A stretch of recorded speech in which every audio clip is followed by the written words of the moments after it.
Certaines personnes pensent qu'elles portent la croix lorsque survient l'épreuve ou rencontrent quelques difficultés. Ceci n'est pourtant pas vrai, car ces choses peuvent arriver très naturellement à toute personne, même s'il ne s'agit pas d'un croyant. Toutes les croix que nous prenons doivent être choisies par nous-mêmes. Néanmoins, il ne faut pas s'y méprendre et se créer des croix pour soi-même. Nous devons prendre la croix et non pas la fabriquer. C'est pourquoi c'est une grande erreur de croire que tout ce qui nous arrive, ce sont des croix faites pour nous, que nous devons porter. Toutes les croix que nous nous sommes créées n'ont pas à être regardées comme des croix à prendre. Celui qui ne prend pas sa croix ne me suit pas, n'est pas digne de moi. Matthieu 10, 38. Ce verset résume ce qu'est prendre la croix. C'est ceci, une croix.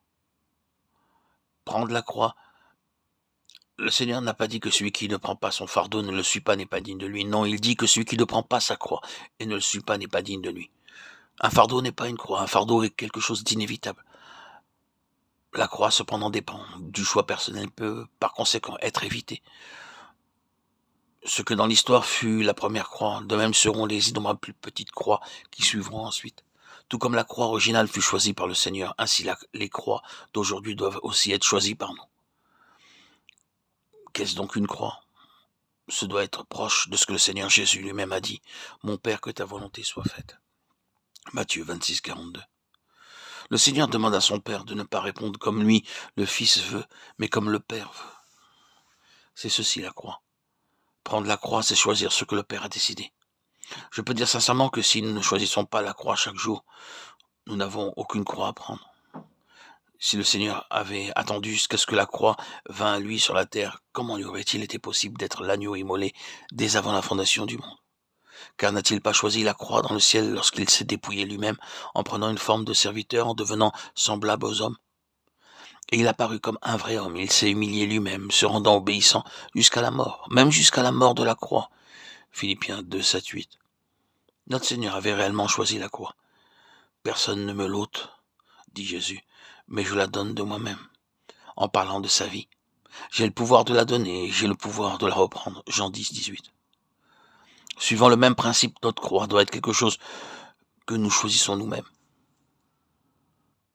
Notre Seigneur Jésus dit franchement à ses auditeurs qu'il n'est pas venu pour apporter la paix, mais l'épée.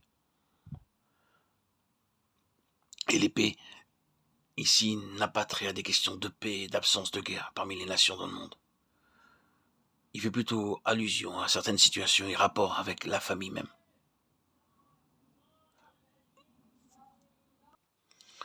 Vous devez aimer le Seigneur plus que votre propre père ou mère ou enfant.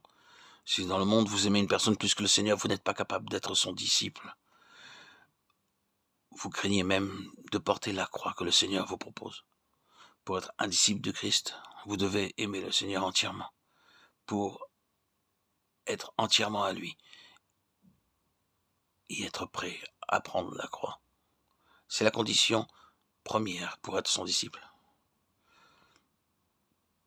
Il vous est impossible, absolument impossible d'aimer le Seigneur et une autre personne également en même temps.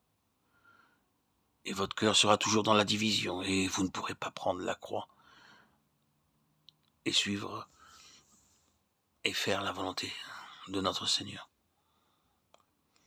Le plan qu'il a préparé pour vous, aplani, projeté, vous ne pouvez que l'accomplir dans votre entière disponibilité de cœur à votre Seigneur, Jésus.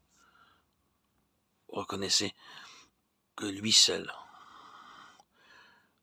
qui vous a racheté, peut vous offrir la plénitude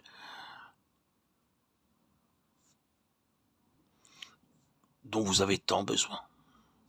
Comblez vos vides, vos défaillances, vos failles, vos faiblesses.